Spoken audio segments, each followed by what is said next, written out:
Exercise 12.2 में question number 1 है, जिसमें एक ठोस की बात, एक सॉलिड की बात की गई है, एक वस्तु की बात की गई है, जो अर्ध गोले के ऊपर अध्यारोपित शंकु से बना है। मतलब अर्ध गोले के ऊपर एक शंकु खड़ा है।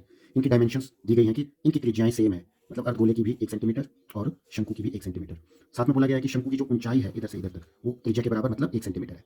तो इस ठोस का आयतन आपने पाई के पदों में ज्ञात करना है। मतलब पाई की वैल्यू आपने पुट नहीं करनी है, एज इट इज रखना है। ओके, तो इसके सबसे पहले अर्धगोलाकार भाग को डिस्कस कर लेते हैं। अर्धगोले के लिए सिर्फ एक ही डायमेंशन चाहिए होता है, रेडियस, वो 1 सेंटीमीटर है। शंकु की त्रिज्या इसी के बराबर है, अर्धगोले के बराबर, और ऊंचाई भी त्रिज्या के बराबर है। ठीक है, तो इस ठोस का कुल आयतन बनेगा अर्धगोलाकार भाग का आयतन, अर्धगोले का जितना आयतन है प्लस शंकु का जितना आयतन है, प्लस शंकु का आयतन। अर्धगोले का आयतन होता है 2/3 पाई आर क्यूब, इसका 1/3 पाई आर स्क्वायर एच। यहाँ कॉमन निकालते हैं। एक तो नीचे 3 है, सेम है, तो मैंने नीचे 3 निकाल लिया, ऊपर कॉमन नहीं था तो 1 रख दिया। पाई सेम है, कॉमन। यहाँ 3 रेडियस है, यहाँ 2 रेडियस, तो 2 रेडियस दोनों जगह अवेलेबल है। आर स्क्वायर कॉमन, यहाँ पे छूट गया एक 2, एक सिंगल रेडियस, यहाँ पे छूट गया 3 comma, pi comma, r square comma, single H. Put की वैल्यूज, पाई की वैल्यू आपने नहीं पुट करनी क्योंकि पाई के टर्म्स में बोला गया है। तो सिंप्लीफाई करके 2 इंटू 1 2 प्लस 1 3, 3 से 3 कट गया, पाई सेंटीमीटर क्यूब। क्वेश्चन नंबर 2 है, जिसमें रचेल ने एक मॉडल बनाया हुआ है जो बेलन के आकार का है, सेंटर में बेलन के आकार का है, और उसके एंड पे 2 शंकु सेम साइज के लगे हुए हैं। इस मॉडल का व्यास देके रखा है 3। इस मॉडल का जो व्यास है वो 3 सेंटीमीटर देके रखा है। मतलब बेलन का भी व्यास 3 सेंटीमीटर और शंकु का भी। इससे हम रेडियस निकाल सकते हैं। इसकी जो कुल लंबाई है, मॉडल की लंबाई, मॉडल की जो कुल लंबाई है, मॉडल की कुल लंबाई 12 सेंटीमीटर है।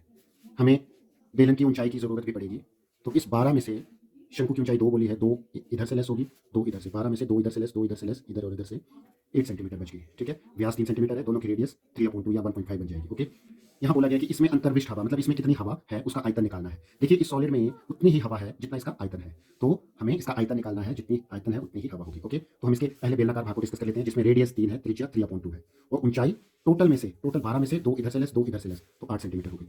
शंकु के आकार, शंकु के आकार का जो भाग है उसमें व्यास वही, रेडियस वही, ऊंचाई गिवन है 2 सेंटीमीटर। ठीक है, तो इस मॉडल का कुल आयतन कैसे निकलेगा? बेलनाकार भाग का आयतन वो पाई आर स्क्वायर। हाँ, यहाँ हाइट अलग अलग है, शंकु की अपनी हाइट है और बेलन की अपनी हाइट।